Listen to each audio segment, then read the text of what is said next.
কবিতাৰ শিৰোনাম মই অহল্যাই কৰিছো। কবি ৰশ্মি শৰ্মা বৰঠাকুৰ, আবৃত্তি পৰিস্মিতা বৰা।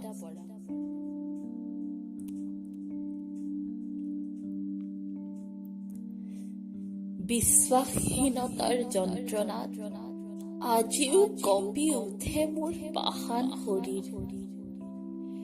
ৰামৰ চৰণ স্পৰ্শ নালাগে, উভতি যাব নোখোজো সেইখন সমাজলৈ য'ত ছলনা আছে, প্ৰতাৰণা আছে, নাৰীৰ কান্দোন য'ত কোনেও নুশুনে, য'ত যুগৰ পৰা যুগলৈ অভিশাপৰ পোতাশালত পৰি ৰয় নাৰী হত্যা।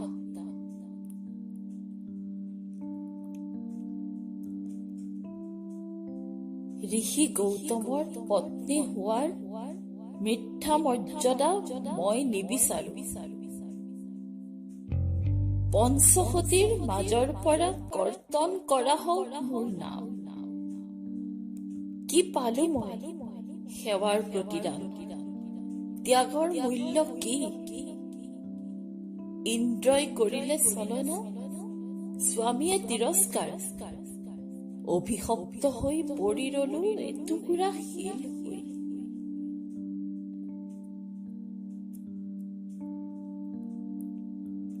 অপেক্ষা,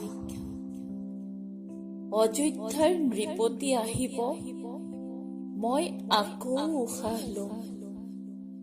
সেইজন ৰামেই মোৰ জীৱনদাতা হ'ব, যিজনে বিশ্বাসহীনতাৰ বাবেই অন্তঃসত্ত্বা সীতাক দলিয়াই দিছিল নিৰ্জন অৰণ্যত।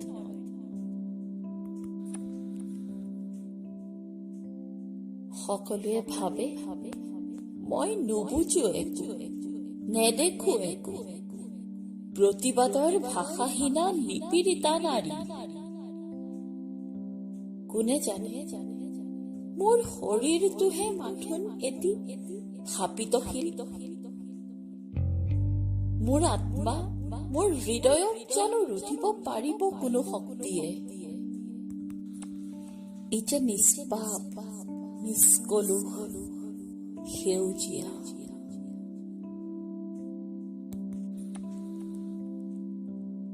মই আজিও উচপি উঠো নাৰী হত্যাৰ অপমান দেখিলে। দুচকু সেমেকে মৌন প্ৰতিবাদ নৰজিলে। কোনে বুজিব এয়া যে পুৰুষৰ সমাজ, য'ত পদে পদে লাঞ্ছিতা নাৰী। সেয়ে হয়তো আজি মোৰ মুক্তিৰ আশা নাই। নালাগে আহিবলৈ, নালাগে মুক্তি, এনেকৈয়ে সুখী মই। পৰিণম অদূৰত ৰ'দে পুৰা শিল হৈ উচুপি উচুপি মই অহল্যাই কৈছো। ধন্যবাদ।